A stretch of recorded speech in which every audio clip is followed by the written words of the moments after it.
Ini adalah kisah persahabatan ganjil, absurd, dan gelap. Semuanya berawal di Korea Selatan.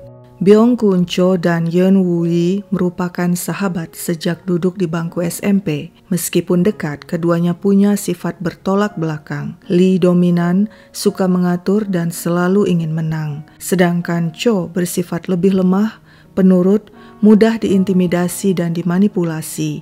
Cho patuh pada Lee dan menganggap sahabatnya itu sebagai pemimpin. Persahabatan keduanya berlanjut hingga dewasa. Mereka pernah mencoba menjalankan bisnis real estate di Korea Selatan. Setelah berkeluarga, persahabatan itu tetap berlanjut. Mereka saling kunjung, saling menjamu, main ski dan barbekyuan bareng. Soal curhat jangan ditanya.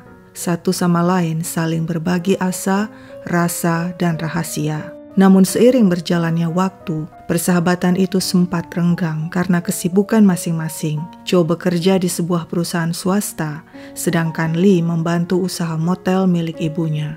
Pada 2004, Cho dengan visa kerja memboyong keluarganya pindah ke California, Amerika Serikat. Ketika kemudian masa berlaku visanya habis, Cho tetap ngotot tinggal di Amerika sebagai pendatang ilegal. Lee yang kebetulan juga punya saudara perempuan yang tinggal di California, hampir setiap tahun berkunjung ke sana, bertemu sang kakak sekalian sahabatnya Cho.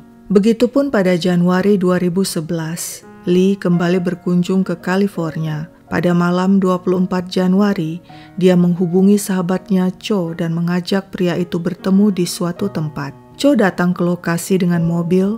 Setiba di sana, dia lihat Lee sedang memperbaiki ban mobilnya yang kempes. Cho melangkah mendekat.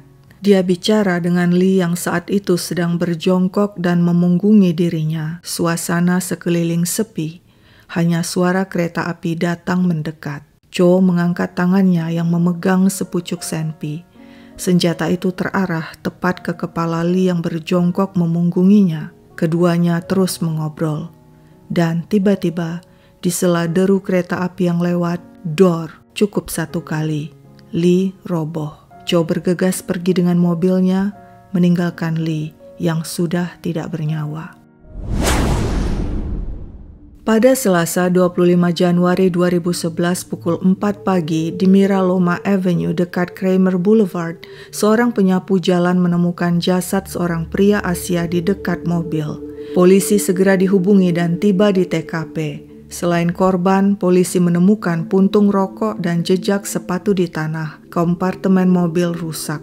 Mungkinkah ini aksi kejahatan random seperti perampokan misalnya? Mobil korban adalah sewaan dari Easy to Rent a Car atas nama Yeon Woo Lee. Polisi mendatangi tempat rental dan memperoleh data korban di sana. Alamatnya di Howard Johnson Hotel, kamar nomor 146. Ketika polisi mendatangi hotel, mereka mendapat informasi 2 nomor telepon si korban yang tercatat di data tamu. Salah satu nomor merujuk pada sebuah alamat hunian di Cerritos, California. Polisi pun mendatangi kediaman itu dan bertemu Byung Kun Cho, seorang pria yang tampak lugu dan pemalu. "Anda mengenal Yeon Woo Lee?" tanya polisi. Cho terkejut.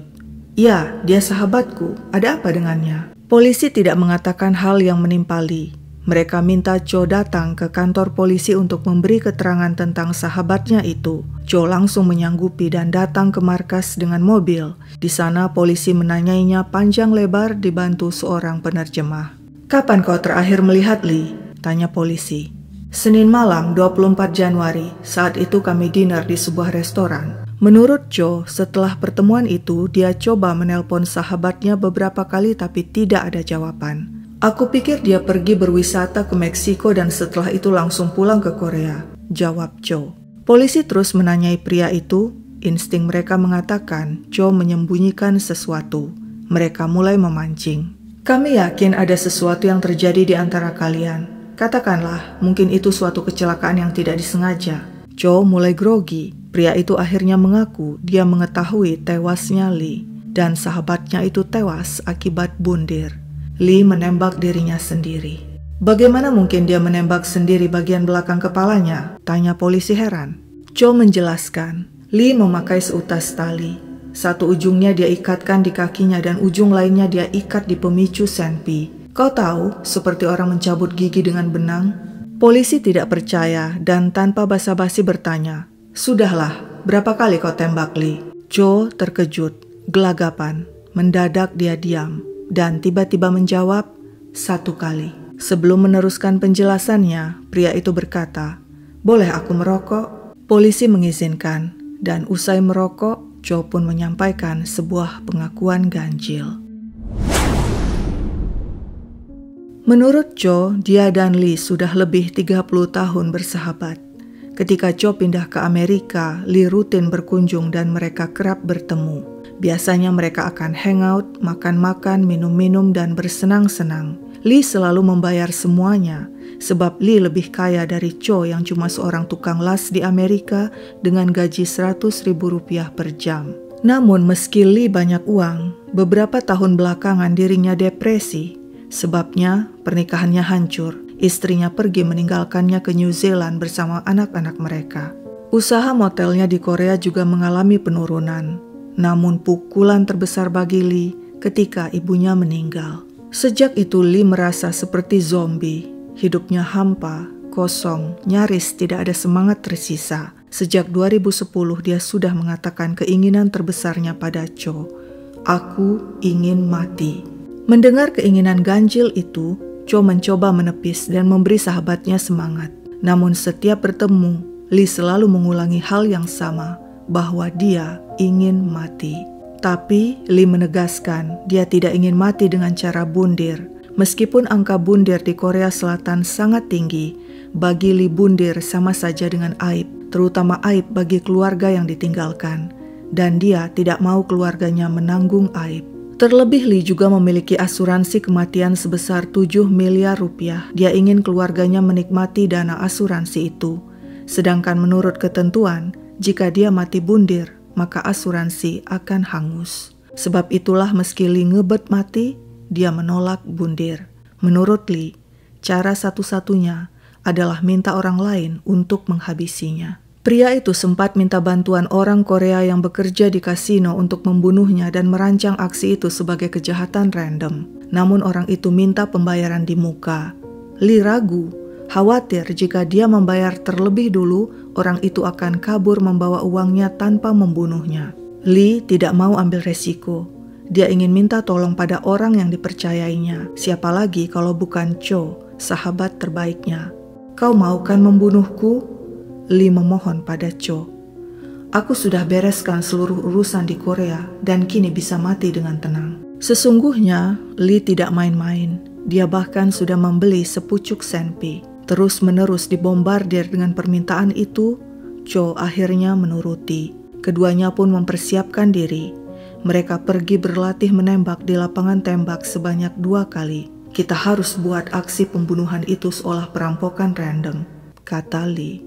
Mereka datang ke Walmart membeli sepatu dan sarung tangan. "Jangan beli sepatu ukuran kaki Asia yang kecil seperti kita, nanti ketahuan. Beli sepatu ukuran besar supaya nanti polisi menyangka pelakunya orang kulit hitam. Kaki mereka kan ukurannya besar-besar." Begitu kata Lee kepada Cho. Mereka pun membeli sepatu ukuran 13. Lokasi pembantaian juga mereka survei. "Aku ingin mati di dekat air," kata Lee. Pria itu percaya pada Feng Shui. Menurutnya, jika seseorang mati di dekat air, maka arwahnya akan mendapat tempat terbaik dan keturunannya akan diberkati. Lokasi pun ditetapkan di kawasan Anaheim, California di arah timur. Kawasan itu ideal sebab sepi di malam hari dan di dekatnya ada kolam penuh air. Pada malam 24 Januari 2011, tepat di hari ulang tahun istrinya, Lee menelpon Cho. Sekarang saatnya. Dia perintahkan Cho memakai sepatu ukuran 13 dan datang ke lokasi yang sudah ditetapkan. Ketika Cho tiba di tempat, Lee telah mengatur semuanya. Mobilnya parkir di pinggir jalan, seolah-olah ban mobil kempes, dan dia sedang berjongkok memperbaiki ban. Dia bahkan menaruh dongkrak di jalan dan meringsek kompartemen mobilnya seolah ada orang yang merampok. "Injak tanah agar telapak sepatumu tercetak di sana," perintah Lee pada Cho. Hal itu perlu untuk mengelabui polisi. Sebelum aksi dimulai, kedua sahabat itu merokok dan mengobrol untuk terakhir kalinya, berbincang dan mengenang berbagai hal yang pernah mereka lakukan berdua. juga berbincang tentang pernikahan Lee yang gagal. Untuk terakhir kalinya, Cho berusaha membujuk. Sebentar lagi usia kita 60, cobalah untuk bertahan. Lee menjawab, terlambat sudah, aku tidak peduli lagi. Air matanya luruh. Jika kau menembak 1 kali di belakang kepalaku, aku akan mati tanpa mengetahuinya. Lee pun mengambil posisi, berjongkok memunggungi Cho seperti sedang memperbaiki ban. Teruslah bicara dan lakukan. Cho menuruti. Ketika kereta api lewat dengan derunya yang keras, saat itulah dia tembak Lee dari belakang, tepat di kepala. Lee roboh. Usai sudah, Cho telah menuntaskan keinginan sahabatnya. Dia bergegas pulang dan membungkus Senpi dengan kantong plastik dan menyembunyikannya di kotak perkakas di garasi. Demikianlah pengakuan Cho, dan polisi yang mendengar tertegun. Ini adalah kasus paling absurd yang pernah mereka dengar. Kasus paling absurd itu disidangkan di pengadilan Santa Ana, California. Jaksa penuntut umum mendakwa Cho melakukan pembunuhan tingkat pertama, yaitu pembunuhan berencana. Dia nyata-nyata telah mempersiapkan segalanya dan menembak sahabatnya Lee hingga tewas. Tentu saja hal itu dibantah pembela Cho. Saksi-saksi dihadirkan, termasuk anak Cho. Sang anak menegaskan ayahnya bukan pembunuh. Cho ayah yang baik, sikapnya lunak, tidak temperamental dan tidak pernah bersikap kasar. Di persidangan, Cho mengatakan dia menyadari persahabatannya dengan Lee toksik. Dia pernah coba memutuskan persahabatan itu, tapi tidak mampu. Lee tetap datang. Mereka tetap bertemu, tetap saja bersama. Hubungan persahabatan itu bahkan lebih kuat dari hubungan suami dan istri. Di persidangan turut hadir saksi ahli yang menjelaskan tentang budaya Korea Selatan. Dia membenarkan, meski kasus bundir tinggi di Korea Selatan, namun bundir merupakan hal memalukan. Sebab itu Lee lebih memilih dihabisi orang lain daripada bundir. Sang ahli mengatakan di Korea Selatan hubungan persahabatan antar pria sangat kuat karena adanya kecenderungan pemisahan antara pria dan wanita dalam pergaulan sehari-hari. Ketika dua pria bersahabat, biasanya seorang akan mendominasi seorang lain yang lebih lemah. Hal itu dibenarkan seorang teman Cho dan Lee yang ikut bersaksi di persidangan. Dia mengatakan dalam hubungan persahabatan, Lee dominan, suka mengatur, sedangkan Cho lemah, penurut, mudah dimanipulasi, dan selalu menuruti keinginan Lee. Namun apakah sesederhana itu? Bukankah Cho bisa berpikir bahwa permintaan Lee itu tidak benar? Mengapa dengan gampang dia mengiyakan? Bukankah dia bisa memberitahu keluarga Lee atau polisi tentang permintaan aneh pria itu agar bisa diambil tindakan pencegahan? Anehnya, bukannya mencegah, Cho malah dengan sadar menurutinya. Dan di saat inilah di depan sidang, Cho membeberkan semuanya secara lengkap. Bahwa penembakan itu terjadi tidak sesederhana itu. Ada hal utama yang menyulutnya. Begini kesaksian Cho. Menurut Cho, sebenarnya dia menyimpan kebencian pada Lee karena beberapa masalah. Pertama, di Korea Selatan dia pernah berbisnis dengan Lee dan meminjam uang. Saat itu dirinya sebagai penjamin. Ketika bisnis mereka gagal dan utang tidak bisa dibayar, Lee cuci tangan dan Cho lah yang merasakan akibatnya. Debt collector menyita rumahnya. Kedua, di Amerika, Cho meminjam uang 30 juta rupiah kepada Lee untuk membayar deposit sewa apartemen. Namun ditunggu-tunggu, Cho tidak juga bisa mengembalikan pinjaman itu, sampai-sampai Lee yang geram mengancam akan melaporkan Cho ke petugas imigrasi supaya dia dan keluarganya dideportasi ke Korea Selatan.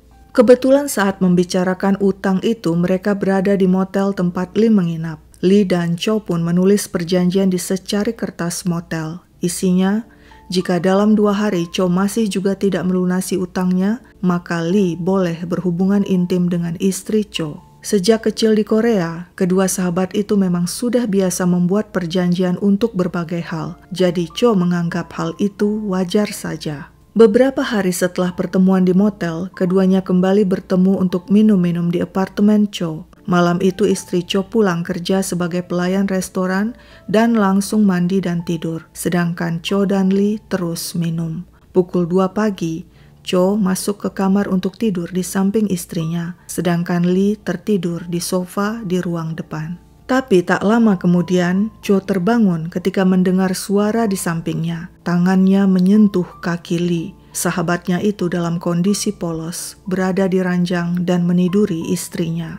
Cho diam, pura-pura tidur. Dia tahu dia belum juga membayar utangnya dan sesuai perjanjian, Lee boleh meniduri istrinya. Setelah kejadian ganjil itu, hubungan Cho dan Lee berlanjut seperti biasa. Mereka tetap bertemu, minum-minum, berkaraoke, dan membicarakan tentang keinginan Lee untuk mati.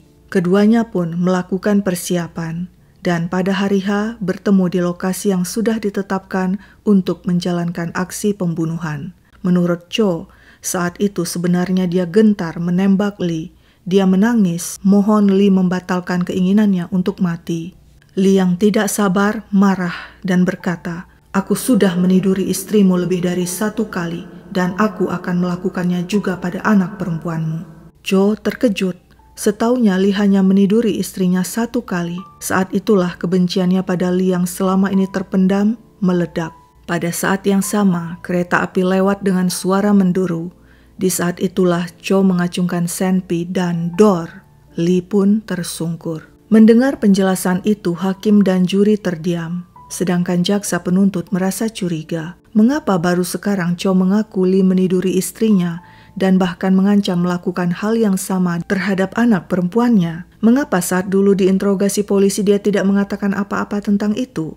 Apakah ini cara Cho dan pengacaranya berkelit untuk mendapatkan hukuman lebih ringan? Bahwa dia terdorong menembak Lee akibat kemarahannya karena Lee telah meniduri istrinya dan mengancam akan melakukan hal yang sama terhadap anak perempuannya? "Kenapa baru sekarang kau mengatakan hal ini?" tanya jaksa. Cho menjawab karena dirinya malu. Apa yang dilakukan Lee terhadap istrinya adalah aib besar. Sebab itulah dia tidak mengatakannya saat diinterogasi polisi. Istri Cho yang juga ikut bersaksi di persidangan menjelaskan, beberapa tahun sebelumnya di Korea Selatan, Lee pernah menggoda dirinya, namun dia menolak. Menurut sang istri, ketika Lee masuk ke kamar tidur dan menidurinya, dia berusaha diam meski mencoba memberontak, namun akhirnya mengalah sebab dia malu pada Cho suaminya, juga pada kedua anaknya usia 12 dan 19 tahun yang tidur di kamar sebelah. Dia dan Lee pun melakukan hubungan intim di sebelah Cho yang saat itu dalam posisi tidur menghadap ke tembok. Menurut istri Cho, keesokan hari Lee memberinya hadiah kulkas kimchi seharga 40 juta rupiah dan si istri menerimanya dengan gembira sebab dia sudah lama menginginkan kulkas kimchi. Lebih gilanya lagi, menurut si istri, ternyata setelah kejadian itu, beberapa hari kemudian Lee kembali mendatanginya di apartemen saat Cho tidak di rumah dan memaksanya berhubungan intim sebanyak 2 kali. Dan Cho tidak mengetahui hal itu. Sebab itulah pada hari H, ketika Lee membeberkan hal itu kepadanya, Cho shock, kebenciannya meledak dan dor, tanpa ragu dia tembak Lee. Apakah juri percaya pada pengakuan Cho dan penjelasan para saksi? Tampaknya begitu. Cho seorang pria pemalu, lugu. Dia berbicara apa adanya.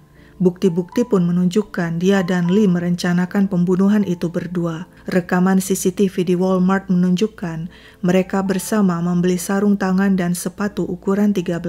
Juri percaya Cho telah dimanipulasi sedemikian rupa oleh Lee sehingga mau melakukan apa saja untuk pria itu, mengizinkannya meniduri istrinya, bahkan menuruti perintah untuk membunuh Lee. Pada akhirnya sidang hanya memvonis Cho 10 tahun penjara. Setelah hukumannya selesai, dia akan dideportasi ke Korea Selatan. Kasus ini begitu ganjil dan absurd, namun demikianlah kenyataan yang terjadi. Pernahkah kalian mengalami hubungan persahabatan ganjil bahkan gelap? Share komen kalian di bawah. Sekian dulu ceritaku, sampai jumpa kapan-kapan.